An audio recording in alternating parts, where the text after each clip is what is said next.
Mandala je starodavni in večni simbol popolnosti stvarstva, celovitosti in enosti.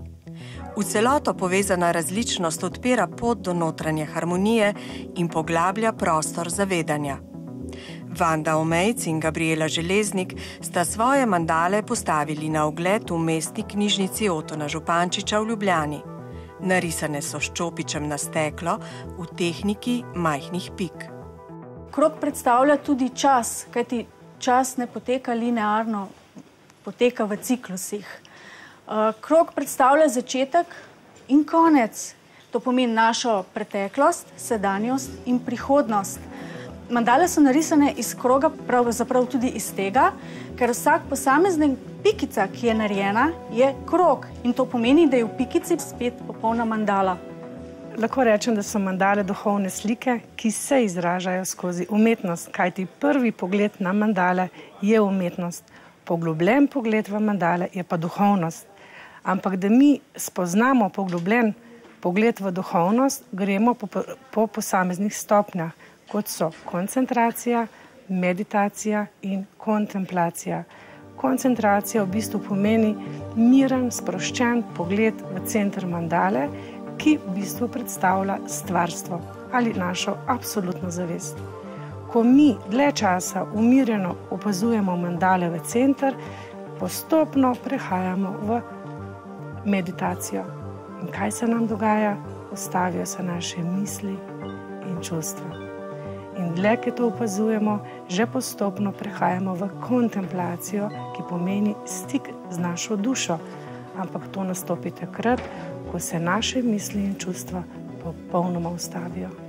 Takrat tudi zaslišimo v nas zvok, ki je prazvok. Moja želja je, da človeštvo ponovno najde mir in harmonijo. Kajti mandale obstajajo, odkar obstaja človeštvo.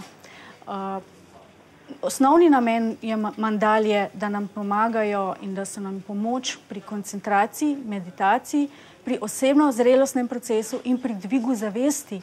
Kajti zavest je pa substanca vesolja in zavest je velik dar, ki je dan človeku. Kajti meje naše zavesti so meje našega razumevanja.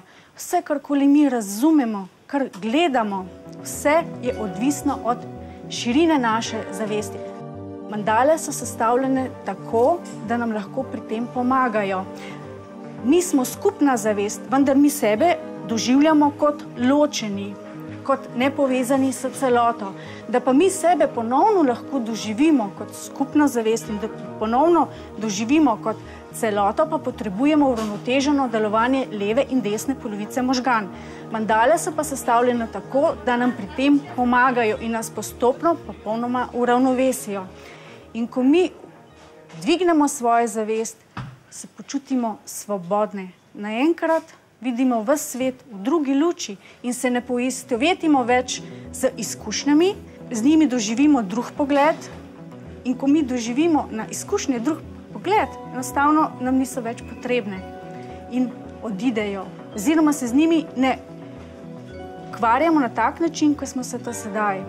Kajti namen mandal je, da dobimo na življenje tudi drug vidik, da ne vidimo, da ni stvarno samo tisto, kar mi doživljamo kot sebe, da smo mi kreatorji naše in ustvarjalci naše stvarnosti.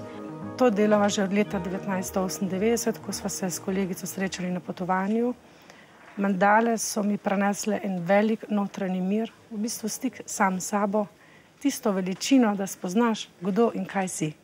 Ker to je osnovni namen mandal, da spoznamo, kdo smo in kaj smo, zakaj smo tu in mandale nam v bistvu prinesejo to harmonijo.